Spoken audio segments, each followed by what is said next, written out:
না।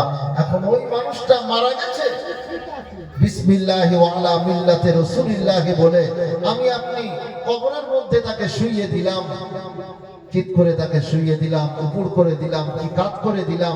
এখন বলো, যতই নবীর নামে তাকে ওই কবরের মধ্যে দিয়ে দেওয়া হোক না কেন, ওই মানুষটার উপরে কবরে যে ফারিস্তারা আসবে তারা কি ব্যবহার ভালো করবে নাকি খারাপ করবে? বলে কি ভালো ব্যবহার করবে, তাই না? কখনো না। আল্লাহ রাব্বুল আলামিন বলেন, বান্দারে দুনিয়ার মুখে যদি আমার কোরআনুল কারীমকে তোমরা মানতে পারো, আমার রাসূলকে যদি তোমরা ফলো করতে পারো, তবে তোমাদের জন্য কি হবে আমি আল্লাহ রাব্বুল আলামিন আমার হাবিবের উদ্দেশ্য করে কোরআনুল কারীমের মধ্যে জানিয়ে দিলাম, কুল ইন কুনতুম তুহিব্বুনাল্লাহ ফাত্তাবিউনি ইউহিব্বুকুমুল্লাহ ওয়া ইয়াগফির লাকুম যুনুবাকুম আল্লাহু গফুরুর রহিম। আল্লাহ রাব্বুল আলামিন বলেন, হে রাসূল আপনি বলে দিন মানুষদেরকে, ইন কুনতুম তুহিব্বুনাল্লাহ, যদি তোমরা আল্লাহকে পেতে চাও, যদি তোমরা আল্লাহকে ভালোবাসতে চাও, তাহলে তোমরা ফাত্তাবিউনি, আমি রাসূল আমাকে তোমরা আগে ভালোবাসো। আল্লাহ পাক বলছেন যে হে রাসূল আপনি বলুন যে ও দুনিয়ার মানুষ, যদি তোমরা আল্লাহকে পেতে চাও, আল্লাহর সঙ্গে মহব্বত স্থাপন করতে চাও, তাহলে তারা যেন আমি আল্লাহ আমাকে ভালোবাসার আগে ফাত্তাবিউনি, তুমি রাসূল তোমার অনুসরণ অনুকরণ তারা যেন করে। আর একবার চিৎকার মেরে বলুন সুবহানাল্লাহ। এখন বলুন, সেই রাসূলকে স্বয়ং আল্লাহ বলছেন যে হে দুনিয়ার মানুষেরা, তোমরা আমার রাসূলের অনুকরণ করো, আমার রাসূলের ফলোয়ার হও, আমার রাসূলের অনুসারী হও। এখন আমরা যদি বলি যে আমরা রাসূলকে মানি না, নবীজি এই কথা বলেছে দৈনন্দিন 5 ওয়াক্ত নামাজ মসজিদে যেয়ে পড়তে হবে। মসজিদে যখন আযান হবে ভোরের সময়, আস-সালাতু খায়রুম মিনান নাওম, ঘুম হইতে নামাজ উত্তম। তখন এই ঠান্ডার মৌসুমে মানুষ যখন আরামের বিছানায় শুয়ে থাকে, আমার কি ভূতে ধরেছে যে আমি এই আরামের বিছানা আমি ছেড়ে দিয়ে আমি মসজিদে যে নামাজ আদায় করব, রাসূল এই কথা কোথায় বলেছে এটা আমি মানি না। এই কথা যদি বলে কোনো মানুষ, তাহলে সে কি রাসূলের ফলোয়ার হতে পারলো বলে মনে হয়? ভাইরা আমার, গভীর মনোযোগ দিয়ে শুনুন। আল্লাহর রাসূল দিন দুনিয়ার বাদশা মুহাম্মদুর রাসূলুল্লাহ, সকলে বলুন সাল্লাল্লাহু আলাইহি ওয়াসাল্লাম। তার ফলোয়ার যারা ছিলেন তাদের মধ্যে একটা নাম আমি বলি, যার নাম ছিল হযরতে বিলাল রাদিয়াল্লাহু তাআলা আনহু।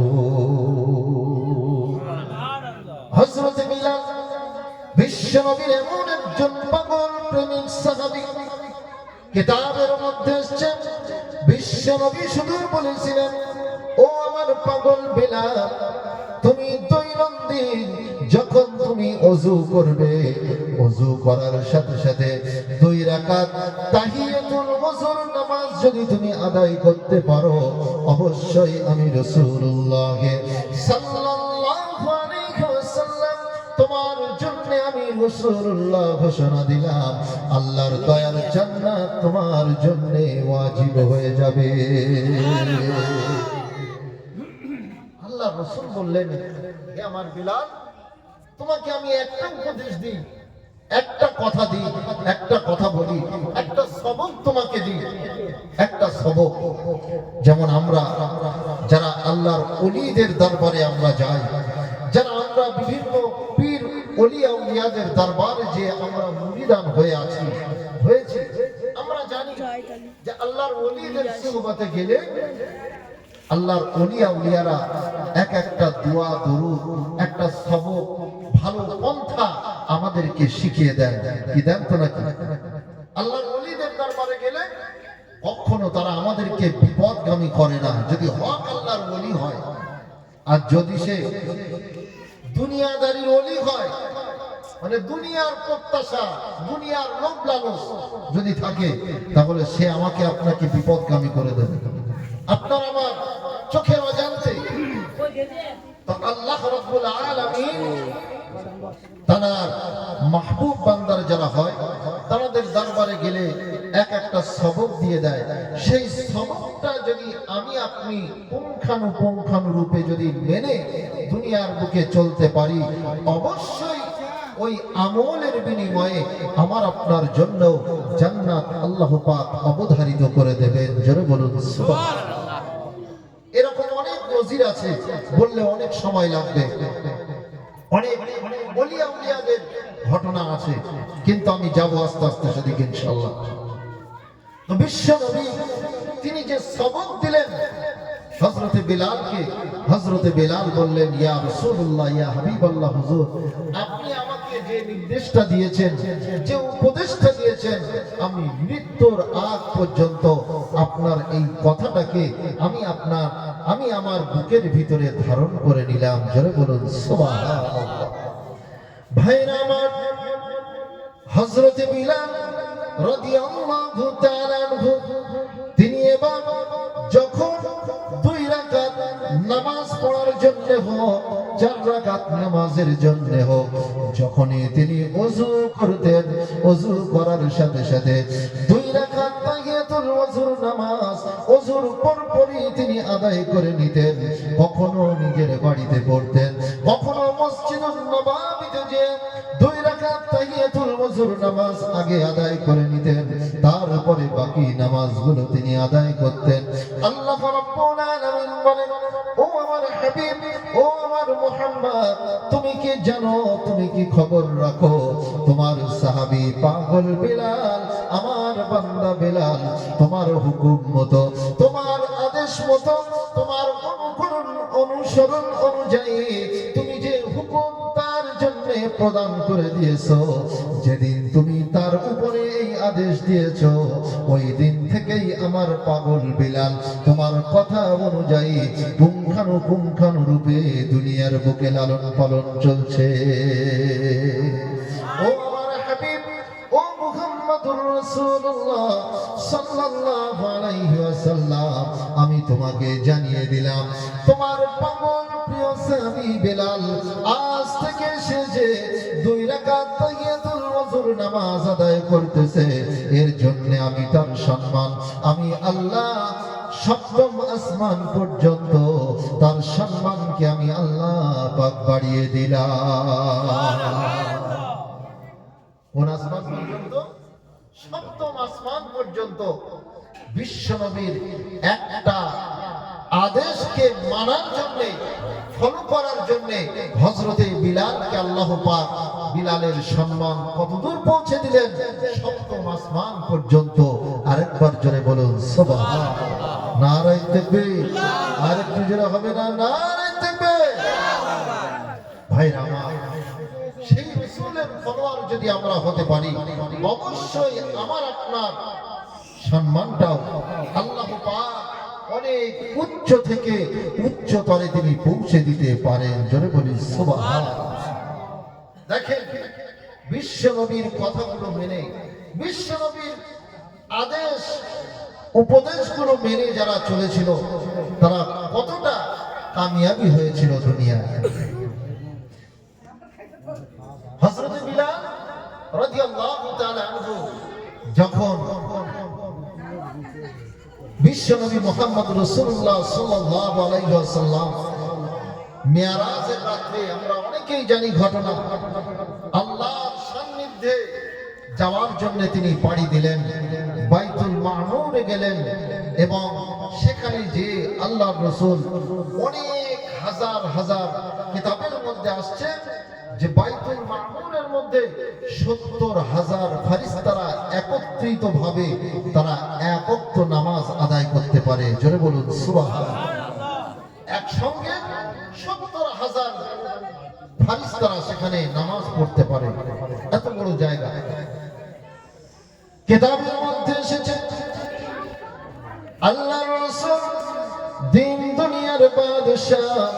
মুহাম্মদুর রাসূলুল্লাহ সাল্লাল্লাহু আলাইহি ওয়াসাল্লাম যখন বাইতুল মামুরের মধ্যে তিনি নামাজের জন্য সেখানে ঢুকলেন, কিতাবের মধ্যে লেখা হলো বিশ্বনবী যখন সেখানে প্রবেশ করছেন, সমস্ত মালাইকা, সমস্ত আম্বিয়ায়ে কেরাম আলাইহিস সালাতু ওয়াস সালামরা বিশ্বনবীকে ওয়েলকাম জানানোর জন্য দাঁড়িয়ে আছে। এমন করে নবী আদম আলাইহিস সালাতু ওয়াস সালাম থেকে নিয়ে সেখান থেকে শুরু করে ঈসা রূহুল্লাহ পর্যন্ত সমস্ত নবী রাসূলরা সেখানে দাঁড়িয়ে আছে। বিশ্ব নবী কখন আসবে, বিশ্ব নবীর পিছনে দাঁড়িয়ে আমরা সকলেই নামাজকে আদায় করব। ভাইরা আমার, বাবাজি, আল্লাহর রাসূল বাইতুল মামুরের কাছে পৌঁছে গেলেন। সঙ্গে ছিলেন যিনি, তিনি অন্য কেউ নন, দুনিয়ার বুকের কোনো মানুষ নন, তিনি ছিলেন মালাইকা, আল্লাহ রাব্বুল আলামিনের একজন ফেরেশতা, হযরত জিবরিল আমিন আলাইহিস সালাতু ওয়াস সালাম। জিবরিল আমিন আলাইহিস সালাতু ওয়াস সালামকে বিশ্বনবী বললেন, ইয়া আখি জিবরিল, ও ভাই জিবরিল, আমরা এখন কোথায় আসলাম? জিবরিল আমিন বললেন, ইয়া রাসূলুল্লাহ, ইয়া হাবিবাল্লাহ, হুজুর, আপনি যে পবিত্রতম স্থানে আপনার কদম মোবারক রেখেছেন, এটা কোনো স্বাভাবিক জায়গা নয়, এটা হলো সেই জায়গা যেখানে দৈনন্দিন ৭০,০০০ আল্লাহর ফেরেশতারা নামাজ একত্রিতভাবে আদায় করতে পারে। একটা বার যে ফেরেশতা এই বাইতুল মামুরের মধ্যে নামাজ পড়ে নিল, তার জীবনে আর দ্বিতীয়বার চান্স সেখানে আর পায় না। জোরে বলুন সুবহানাল্লাহ। এমন একটা জায়গা পবিত্রময় যেখানে একবার যে ফেরেশতারা চান্স পায়, সুযোগ পায় একক নামাজের জন্য, সে তার জীবদ্দশায় আর একবারের জন্য দ্বিতীয়বার আর সুযোগ পাবে না। কত বড় বরকতময় স্থান বাইতুল মামুর। আমি ঘটনাটা বলছি না, সেই বাইতুল মামুরে যখন বিশ্বনবী কদম মোবারক রাখলেন, আমি হযরত বিলালের ঘটনা বলতে বলতে এখানে যাচ্ছি, আপনারা বিরক্ত হচ্ছেন নাকি বাবাজি? একটু দরুদ শরীফ পড়ুন তো। আল্লাহুম্মা সাল্লি আলা সাইয়্যিদিনা মাওলানা মুহাম্মদ ওয়া আলা আলি সাইয়্যিদিনা মাওলানা মুহাম্মদ। আমার মরণ আসিবে কখনো কেউ তো জানে না, আমার মরণ আসিবে কখনো কেউ তো জানে না। আমি চলে গেলে তোমরা আমায় ভুলে যেও না, আমি চলে গেলে তোমরা আমায় ভুলে যেও না। আমার মরণ আসিবে কখনো কেউ তো জানে না। এই দুনিয়ায় চিরজীবন থাকার জায়গা না, যিনি আপন তিনি কাঁদেন সোনার মদিনা।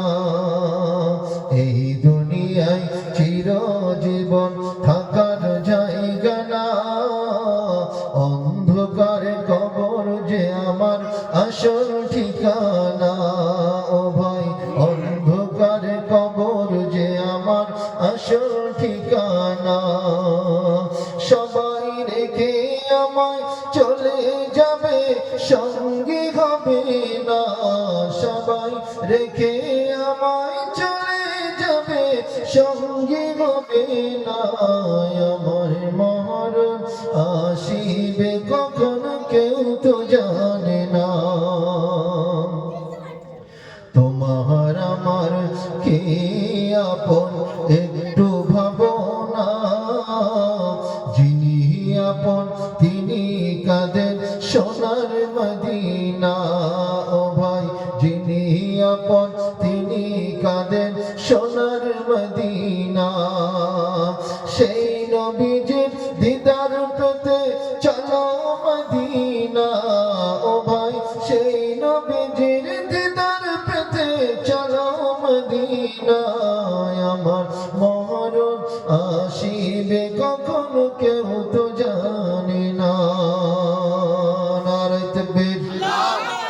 একটু জোরে হবে না? নারে তাকবীর, নারে তাকবীর। ভাইরা আমার, বাবাজিরা, যে কথা বলছিলাম, বিশ্বনবী আমার বাইতুল মামুরের দোরগোড়ায় পৌঁছে গেলেন। কিতাবের মধ্যে লেখা হলো, নবী আদম আলাইহিস সালাতু ওয়াস সালাম বললেন, ইয়া রাসূলুল্লাহ, ইয়া হাবিবাল্লাহ, মারহাবা মারহাবা ইয়া রাসূলুল্লাহ, মারহাবা মারহাবা ইয়া নবী আল্লাহ। বিশ্বনবী সমস্ত বাইতুল মামুরে যারা অবস্থান করেছিলেন, সারিবদ্ধভাবে মসজিদের মধ্যে যেমন সারিবদ্ধভাবে নামাজের মুসাল্লায় মানুষগুলো বসে থাকে, যেমন করে কাতার সোজা করে বসে থাকে, নামাজের জন্য সময়ের অপেক্ষা করতে থাকে, কখন ইমাম সাহেব সামনে যাবে, কখন নামাজে সবাই দাঁড়িয়ে যাবে। ঠিক অনুরূপ ভাবে সমস্ত আম্বিয়ায়ে কেরাম সবাই কাতার দিয়ে বসে আছে। বিশ্বনবী দরজার সামনে যখন গেলেন, সমস্ত আম্বিয়ায়ে কেরাম পিছনের দিকে তাকিয়ে দেখেন, যিনি দাঁড়িয়ে আছেন তিনি অন্য কেউ নন, তিনি এমন একজন মানব যার মুখের দিকে তাকালে মনে হয় তিনি অন্য কোনো কেউ নন, তিনি সাধারণ কোনো মানুষ নন, তিনি একমাত্র সাইয়্যিদুল মুরসালিন রাহমাতাল লিল আলামিন জগৎগুরু মুহাম্মদুর রাসূলুল্লাহ সাল্লাল্লাহু আলাইহি ওয়াসাল্লাম, যিনি ছিলেন প্রফেট, যিনি ছিলেন বিশ্ব মানবতার মুক্তির প্রতীক, যিনি ছিলেন বিশ্ব মানবতার মুক্তির দিশারি, সেই মুহাম্মদুর রাসূলুল্লাহ সাল্লাল্লাহু আলাইহি ওয়াসাল্লামের নূর মাখা মুখের দিকে যখন তাকালেন, সমস্ত নবী রাসূলরা লাব্বাইকা সাদিয়াকা ইয়া রাসূলুল্লাহ বলে চিৎকার করলেন। সকলেই বলে উঠলেন আলহামদুলিল্লাহ, আল্লাহর শুকরগুজারি হলেন। বিশ্ব নবী বললেন, ও আল্লাহর পয়গম্বরেরা, তোমরা কেমন আছো? তোমরা ভালো আছো নাকি? সমস্ত আম্বিয়ায়ে কেরাম বললেন, আমরা ভালো আছি ইয়া রাসূলুল্লাহ, ইয়া হাবিবাল্লাহ, হুজুর আপনাকে একটু দেখার জন্য, আপনার পিছনে নামাজ পড়ার জন্য আমরা দীর্ঘদিন থেকে প্রতীক্ষায় ছিলাম, কখন আপনার মিয়ারাজ সংগঠিত হবে, কখন আপনাকে আল্লাহ রাব্বুল আলামিন পৃথিবীর জমিন থেকে তুলে এনে বাইতুল মামুরের মধ্যে নিয়ে আসবেন, আর আপনার পিছনে আমরা আপনার ইমামতিতে আমরা নামাজ আদায় করার সৌভাগ্য পাবো। এই প্রতীক্ষায় থাকার পরে আজ আমাদের সেই প্রতীক্ষার অবসান ঘটবে ইয়া রাসূলুল্লাহ। আমাদের আজ এমন একটা সৌভাগ্যের দিন, সৌভাগ্যের মুহূর্ত ইয়া রাসূলুল্লাহ, হুজুর আপনি আজকে আমাদের জন্য দোয়া করুন, আল্লাহ যেন আমাদের সকলের জন্য তার জান্নাত যেন অবধারিত করে দেয়। বিশ্বনবী আমার বললেন, ও আল্লাহর পয়গম্বরেরা, তোমরা চিন্তা করো না, আমি রাসূলুল্লাহ সাল্লাল্লাহু আলাইহি ওয়াসাল্লাম আমাকে আজ এই বাইতুল মামুরের মেহমান হিসেবে এনেছেন, তবে আমি নামাজ পড়াতে পারবো কিনা এটা বলতে পারবো না, এটা আমি জানি না। যদি আল্লাহর নির্দেশ থাকে তবে তোমরা সৌভাগ্য অর্জন করবে। আল্লাহ রাব্বুল আলামিন যদি নির্দেশ দেন তবে আমি তোমাদের নামাজের ইমামতি আমি করব, অন্যথায় আল্লাহর এত নবীরা থাকতে আমি বিশ্ব নবী, আমি সামনে যে ইমামতি করব না।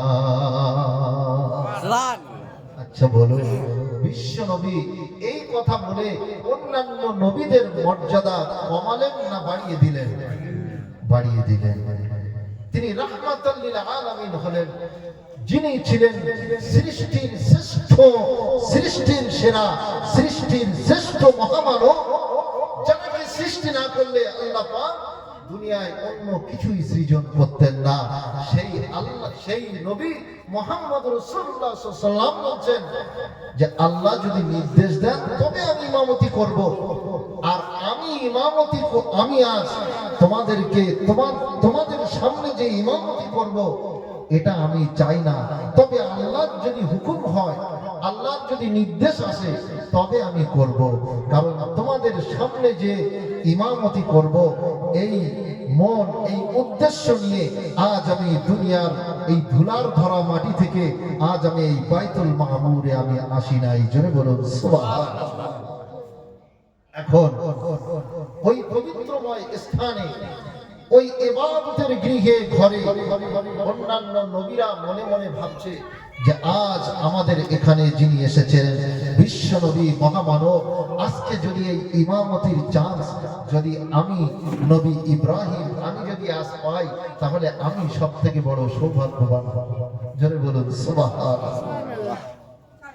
ভাইরা আমার, কিতাবের মধ্যে এসেছে নবী মুসা আলাইহিস সালাতু ওয়াস সালাম তিনি মনে মনে ভাবছেন যে আজকের এই পবিত্রময় দিনে যিনি আজ বাইতুল মামুরের মেন মেহমান, যিনি প্রধান গেস্ট হিসেবে এসেছেন, তিনি হলেন রাহমাতাল লিল আলামিন, তিনি হলেন আল্লাহ পাকের সমস্ত মেহমানদের ভিতরে যিনি হলেন প্রধান মেহমান। এই প্রধান মেহমানের সামনে আজ যদি আমি ইমামতের নির্দেশ পেয়ে যাই, তাহলে আমি হয়তো সব থেকে সৌভাগ্যবান হয়ে যাব। আল্লাহ রাব্বুল আলামিনের কাছে এই প্রত্যাশা, এই আকাঙ্ক্ষা নিয়ে মনে মনে ভাবছেন। কিন্তু আল্লাহ রাব্বুল আলামিন জিবরিল আমিনকে বললেন, জিবরিল রে, আজকের দিনে আমার রাসূল, আমার প্রিয় মুহাম্মদ সমস্ত পয়গম্বরদের পিছনে নামাজ আদায় করবে। ঈসা রূহুল্লাহ নামাজ পড়াবে, নবী ইব্রাহিম নামাজ পড়াবে, নবী মুসা আলাইহিস সালাতু ওয়াস সালাম ইমামতি করবে, আর আমার রাসূল পিছনে দাঁড়িয়ে ইক্তেদা করবে। আমি আল্লাহ রাব্বুল আলামিন এটা কখনোই চাইবো না। জোরে বলুন সুবহানাল্লাহ। এটা আমি আল্লাহ কখনো চাইবো না যে আমার রাসূল পিছনে দাঁড়িয়ে নামাজ পড়বে আর নবী ইব্রাহিম নামাজ পড়াবে, নবী মুসা আলাইহিস সালাতু ওয়াস সালাম নামাজ পড়াবে। না, এটা সম্ভব নয়।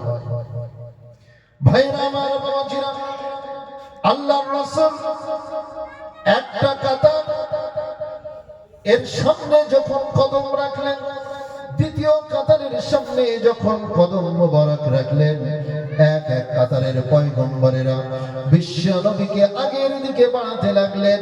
আর বিশ্ব নবী যখন হেঁটে হেঁটে যাচ্ছেন, আস্তে আস্তে করে যেতে যেতে বিশ্ব নবীর কানের মধ্যে একটা আওয়াজ যেন ভেসে আসলো। বিশ্ব নবীর সেই আওয়াজটা যখন তার কর্ণ পাখি এসে পৌঁছে গেল, বিশ্ব নবী তিনি অনুভব করলেন এই আওয়াজটা কার হতে পারে। তিনি গভীর মনোযোগ দিয়ে ভাবলেন, এটা কোনো বাইতুল মামুরের মধ্যে কোনো ফেরেশতার পায়ের আওয়াজ নয়।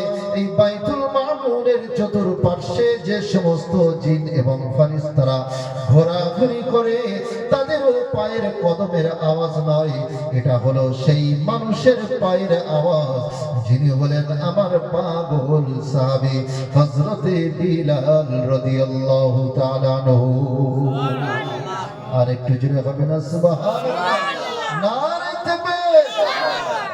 বিশ্ব নবী আমার তিনি বুঝতে পারলেন, তিনি জানতে পারলেন যে এটা হলো আমার পাগল প্রিয় সাহাবী বিলালের পায়ের আওয়াজ। তবুও তিনি জানার জন্য তিনি ওই কথাটি তার যিনি সঙ্গী ছিলেন হযরতে মালাইকা জিবরিল আমিন আলাইহিস সালাতু ওয়াস সালামকে বললেন, ইয়া আখি জিবরিল, ও ভাই জিবরিল, তুমি কি বলতে পারো এই যে পায়ের আওয়াজের একটা ধ্বনি শব্দ পাওয়া যায়, এই আওয়াজটা কার আওয়াজ? হযরতে মালাইকা জিবরিল আমিন বলেন, ইয়া রাসূলুল্লাহ, ইয়া হাবিবাল্লাহ, হুজুর, এই আওয়াজটা অন্য কোন মানুষের আওয়াজ নয়। এই আওয়াজটা হলো আপনার পাগল প্রিয় সাহাবী বিলাল। সে মসজিদুন নববীর দিকে 2 রাকাত নামাজ, 2 রাকাত তাহিয়াতুল ওযু এবং ফজরের নামাজ আদায়ের জন্য ওই মসজিদুন নববীর দিকে সে যাইতেছে, এই জন্য তার পায়ের জুতোর আওয়াজগুলো আপনার আরশে আজিমে আল্লাহ পাক মর্যাদা স্বরূপ পৌঁছে দিয়েছে। সুবহানাল্লাহ, আল্লাহ পাক মর্যাদা স্বরূপ হযরত বিলালের পায়ের আওয়াজ বাইতুল মামুর তথা সপ্তম আসমানে বিশ্ব নবীর কর্ণ মুবারকে কানে আল্লাহ পাক পৌঁছে দিলেন। জোরে বলুন সুবহানাল্লাহ। আচ্ছা বলুন, হযরত বিলাল তিনিও তো আমাদের মতো একজন মানব ছিলেন, মানুষ ছিলেন, তাই না বাবাজি? কিন্তু হযরত বিলালের সঙ্গে আমাদের পার্থক্য হলো এটা যে তিনি বিশ্ব নবীকে দেখেছেন, তিনি বিশ্ব নবীর অনুকরণ করেছেন, আর তিনি আমল এমন ভাবে করেছেন যে আমলের বলে বলিয়ান হয়ে আল্লাহর নৈকট্য অর্জন করতে পেরেছিলেন। জোরে বলুন সুবহানাল্লাহ। আর আমরা আল্লাহর নৈকট্য অর্জন করার নাম শুধু আমরা মুখে বলি যে আমরা আল্লাহ ছাড়া কিছু বুঝি না, কিন্তু সপ্তাহে 3 দিন 4 দিন গরুর গোশ খেলে, আর মুখে দাড়ি রাখলে, মাথায় টুপি রাখলে, আর জুম্মার দিনে একটা দিন মসজিদে গেলে আমরা বুঝে নিয়েছি, এটাই আমরা বুঝে নিয়েছি যে আমরাই মুসলমান, আমরাই প্রকৃত ঈমানদার, আমরাই হলাম মুমিন, আমরাই হলাম সবথেকে প্রকৃত ঈমানদার বান্দা। কিন্তু একটা সপ্তাহ পরে একটা দিন জুম্মার নামাজে গেলাম আমি আপনি, আর একটা সপ্তাহ দৈনন্দিন 5 ওয়াক্ত নামাজ আমার আপনার উপরে আল্লাহ পাক যেটা ফরজ করেছেন, সেই নামাজগুলো অনায়াসে আমরা ছেড়ে দিই কি দিই? এখন মনে করুন গ্রামে কোনো একটা মানুষের ইন্তেকাল হয়ে গেছে, আমরা অনেক মানুষ আছি যে জুম্মার নামাজে শুধু যাই, হতে পারে আমরা একটা জুম্মায় গেলাম না, কিন্তু শনিবারে কেউ মাইয়িত হয়ে গেল, আমরা কি করি? জানাজার নামাজের জন্য টাইম অ্যালার্ট করে দেওয়া হয় যে আগামী কাল জোহর বা অমুক মিয়া সাহেবের জানাজার নামাজ পড়া হবে ইনশাআল্লাহ। কি এটা বলা হয় তো? এখন মাইয়িতের জানাজার নামাজ আগামী কাল যখন জোহরের নামাজ বাদের ঘোষণা দেওয়া হলো, আমি আপনি তখন কি করি? আত্মীয় স্বজন চলে আসলো, মাইয়িতের বাড়িতে এসে নামাজ, জোহরের নামাজ আদায় করলো না। 1 ওয়াক্ত নামাজ শুধু নয়, জুম্মা থেকে নিয়ে আজ জুম্মা পর্যন্ত কত ওয়াক্তের নামাজগুলো সে গাফেল হয়ে ছেড়ে দিল, সে নামাজের কোনো গুরুত্ব দিল না। কিন্তু একটা মাইয়িতের মরণকে কেন্দ্র করে তার জানাজার নামাজ পড়ার উদ্দেশ্য নিয়ে ওই মাইয়িতের বাড়িতে এসে কখন জানাজার নামাজ ময়দানে হবে সেই অপেক্ষায় বসে আছে। ওই অপেক্ষার মধ্যে মসজিদের ভিতরে মুয়াজ্জিন নামাজের জন্য ঘোষণা দিয়ে দিল। নামাজের জন্য সে যখন আযান দিল, ওই মানুষের কানে আযান যখন চলে আসলো, সবকিছু সে শুনলো, কিন্তু একটা বারের জন্য সে ভাবলো না, বুঝলো না যে আমাকে আল্লাহ রাব্বুল আলামিন মসজিদে নামাজের জন্য ডাকছে, যে নামাজের জন্য আমাকে আহ্বান করা হচ্ছে, ওই নামাজটা হলো আল্লাহর হুকুম, ওই নামাজটা হলো ফরজ নামাজ। আর যে নামাজকে কেন্দ্র করে আমি এই বাড়িতে এসেছি, এই নামাজটা হলো ওয়াজিব নামাজ, এই নামাজটা হলো ফরজে কিফায়া নামাজ। এই নামাজ যদিও আমি না পড়ি তবে কোনো গুনাহ আমার হবে না, কিন্তু মসজিদে যে আযানের জন্য আমাকে ডাকা হলো, এই নামাজ যদি আমি ছেড়ে দিই তাহলে অবশ্যই অবশ্যই আমার জন্য আল্লাহর জাহান্নাম অবধারিত। এই জন্য আমি এই মাইয়িতকে কেন্দ্র করে এসেছি বটে, কিন্তু আমি এই জানাজার নামাজ পড়ার আগে আমি মসজিদে যে জোহরের নামাজটা আমি একটু আদায় করে আসি। যদি নামাজটা আদায় করে এসে ওই জানাজার নামাজ পড়তে পারে, তবে সেই ব্যক্তি হলো কামিয়াবি। তাই তো? যদি জোহরের নামাজ আদায় করতে পারে, আদায় করে যদি সেই মাইয়িতের জানাজার নামাজ পড়ে, তবেই তার জন্য সৌভাগ্য। আর সে জোহরের নামাজ পড়লো না, তার আগে ভোরের ফজরের নামাজ নেই, তার আগের দিনে সমস্ত নামাজ গুলো তার কাজা। আর ওই মানুষটা যদি এসে চোখের পানি ফেলে জানাজার নামাজ পড়ার পরে যদি হাউ হাউ করে কাঁদে, এখন বলুন ওর চোখের পানিতে ওর মুখ ভিজে যাবে, ওর দাড়ি ভিজে যাবে, মাটিও ভিজে যেতে পারে। ওর চোখের পানিতে যদি পুকুরও করে ফেলে, একটা জলাশয় যদি তৈরি হয়ে যায়, আল্লাহ রাব্বুল আলামিন বলছেন ওই ব্যক্তি কাঁদতে কাঁদতে তার চক্ষু যদি অন্ধ হয়ে যায়, আমি আল্লাহ আমার রহমতের দরিয়ায় জোশ মারবে না। জোরে বলুন সুবহানাল্লাহ। এটা হলো বেনামাজিদের কুফর, এটা হলো বেনামাজিদের জন্য সুখবর। সুখবর ভালো করে বোঝেন। কিন্তু আজ আমরা অনায়াসে আল্লাহর সেই হুকুম আহকাম গুলো আমরা দেদার বেমালুম আমরা ভুলে থাকি। বলুন তো দেখি, আজ আছি, আগামী কাল আমি আপনি থাকবো, এই গ্যারান্টি আমার আপনার জানের গ্যারান্টি আমরা কেউ কি দিতে পারবো? কেউ পারবো? কেউ পারবো না। আজ আমার ভাই সাহেব তিনি অল্প বয়সে তিনি চলে গেছেন। এই জন্য আল্লাহ রাব্বুল আলামিন বলছেন, বান্দা তোমার জান থাকতে মাল থাকতে আমার হুকুমের অবাধ্য তুমি হয়ো না। যদি আমার হুকুমের অবাধ্য হয়ে যাও, মৃত্যুর পরে তোমার দুঃখের কিন্তু সীমারেখা থাকবে না, দুঃখের সীমারেখা থাকবে না। বিশ্বনবীর একজন সাহাবী ছিলেন, একজন খলিফা, যার নাম হযরতে ওমরে ফারুক রাদিয়াল্লাহু তাআলা আনহু। জোরে বলুন সুবহানাল্লাহ। এই হযরত ওমর ফারুক এমন একজন বিশ্বনবীর খলিফা, তিনি কবরকে প্রচন্ড ভাবে তিনি ভয় পেতেন। কোন জিনিসটাকে ভয় পেতেন? কবরকে। কিন্তু কিতাবের মধ্যে এসেছে, ঘটনার মধ্যে এসেছে, হযরতে ওমর ফারুক তিনি এত রাগান্বিত বিশ্বনবীর একজন সাহাবী ছিলেন, এত প্রখর তার রাগ ছিল যে হযরতে উমারের নাম যদি কোনো কাফের শুনতো, তাহলে অন্তত নাম শোনার সাথে সাথে 10 গ্লাস পানি পান করা লাগতো তার। কথা বুঝতে পারছেন?